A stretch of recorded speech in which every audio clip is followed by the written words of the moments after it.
नमस्कार दोस्तों, आप लोगों के बीच में एक बहुत इम्पोर्टेंट मुद्दा लेके आया हूँ और जो कि हम सभी फॉरेनर वर्कर्स के लिए जो कि अब्रॉड में रहते हैं बेसिकली ईस्ट एशियन कंट्री में जस्ट लाइक मलेशिया और मलेशिया में काम करते हो और उनके पास एक जेन्युइन वीज़ा हो। जेन्युइन वीज़ा बेसिकली उनके पास स्टिकर वीज़ा हो और वो अब्रॉड जाना चाहते हो, मतलब शिफ्ट होना चाहते हो किसी दूसरे कंट्री में। बट एक इश्यूज़, बहुत इंपॉर्टेंट इश्यूज़ पे डिस्कशन करना चाहता हूँ। ये सबके लिए बहुत इंपॉर्टेंट मसला है, ख़ास तौर से ये चीज़ मैं भी फेस कर रहा हूँ। और इस इश्यूज़ पे बात करना इसलिए इम्पोर्टेंट है कि आगे नेक्स्ट टाइम से कोई व्यक्ति इस तरीके की इश्यूज़ को रिज़ॉल्व करे या अप्लाई ना करे, इस तरीके की चीज़ों को ध्यान में रखते हुए। बेसिकली हम बात करना चाहते हैं मलेशियन स्टिकर वीज़ा के बाद जिस जिस लोगों की रिन्यू हो रही है, तो यहाँ के गवर्नमेंट मिनिस्ट्री ऑफ जो इमिग्रेशन डिपार्टमेंट है, तो आफ्टर रिन्यू होने के बाद वो जो वीज़ा प्रोवाइड कर रही है, वो स्टिकर वीज़ा नहीं प्रोवाइड कर रही है, बेसिकली वो इलेक्ट्रॉनिक्स वीज़ा प्रोवाइड कर रही है। तो उस सिचुएशंस में आप जैसे कोई भी अपना वर्क परमिट आता है किसी कंट्री का और आप फाइल सबमिशन करने के लिए जा रहे हैं, तो वो फाइल सबमिशन करने के बाद अगर उसको आप एम्बेसी में फाइल सबमिशन करेंगे तो एम्बेसी बेसिकली उसको रिजेक्ट, मतलब वो एक्सेप्ट नहीं कर रही है। तो उस केस में हमें क्या करना चाहिए, ये बहुत बड़ा मसला है और इस मसले पे इसलिए बात करना ज़रूरी है क्योंकि बेसिकली बहुत सारे लोग मलेशिया से शिफ्ट होकर दूसरी कंट्री में जाना चाह रहे हों और इस इलेक्ट्रॉनिक वीज़ा पे वो बिहाफ़ पे वो मतलब अप्लाई करना चाह रहे हो, लेकिन ये बहुत सेंसिटिव मैटर हो चुका है। तो ये बेसिकली रिक्वेस्ट तो मैं ये कहना चाहूँगा कि इसमें मिनिस्ट्री ऑफ होम अफेयर्स ज़रूर इस पे विचार करे और सोचे कि इस तरीके के इश्यूज़ में मतलब जो आम पब्लिक है वो मतलब परेशान ना हो। तो या तो वो जितनी भी मलेशिया के अंदर एम्बेसीज़ हों उनको गाइडलाइंस एक जारी करे, उनको गाइडलाइंस करे कि भाई ये अप्रूवल्स जो वीज़ा हम दे रहे हैं इलेक्ट्रॉनिक वीज़ा, ये मिनिस्ट्री ऑफ ये इमिग्रेशन डिपार्टमेंट ही इसको इश्यूज़ कर रही है, तो इसको आप लोगों को एक्सेप्ट करना चाहिए। तो उस केसेस में हमें क्या करना चाहिए? तो बेसिकली देखो, सब एक तरीका मेरे को, जहाँ तक मैंने काफ़ी रिसर्च किया और रिसर्च करने के बाद एक पता चला कि आप इसको जो भी आपका इलेक्ट्रॉनिक्स वीज़ा है, अगर आप ट्रैवल करने के लिए किसी दूसरे कंट्री में जा रहे हो या वर्क से रिलेटेड कोई काम करने के लिए किसी दूसरे कंट्री में जा रहे हो, तो उस केसेस में एक मेरे को काफ़ी रिसर्च करने के बाद, मेल्स और ये सारा चीज़ करने के बाद एक बहुत अच्छा तरीका मेरे को पता चला।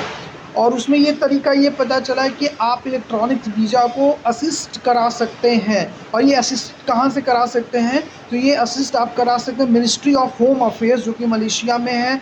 ये आपको पुत्राजाया में मिलेगा। आप वहाँ पे जाके इसको मिनिस्ट्री ऑफ होम अफेयर्स से इसको असिस्ट करा सकते हैं। अगर वो वेरीफाई कर दे आपके वीज़ा को, स्टैम्प्स और मुहर लगा दे, देन उसके बाद में भी पॉसिबिलिटीज़ हो सकती है कि फिर उसको आप मतलब अदर्स कंट्री की जितनी भी एम्बेसीज है वो उसको एक्सेप्ट करें, बिकॉज ये बहुत सेंसिटिव मैटर है।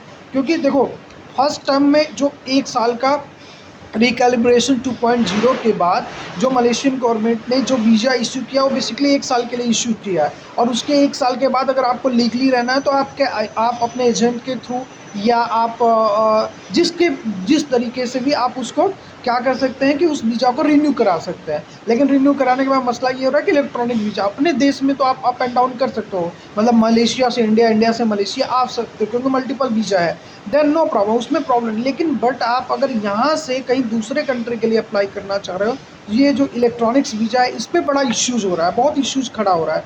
तो उस सिचुएशंस में हमारे पास जो तरीका है वो यही तरीका है कि आपको मिनिस्ट्री ऑफ होम अफेयर्स को एक मेल करना पड़ेगा। उसके बाद आप वहाँ पे जाके अपने वीज़ा को असिस्ट करा सकते हैं।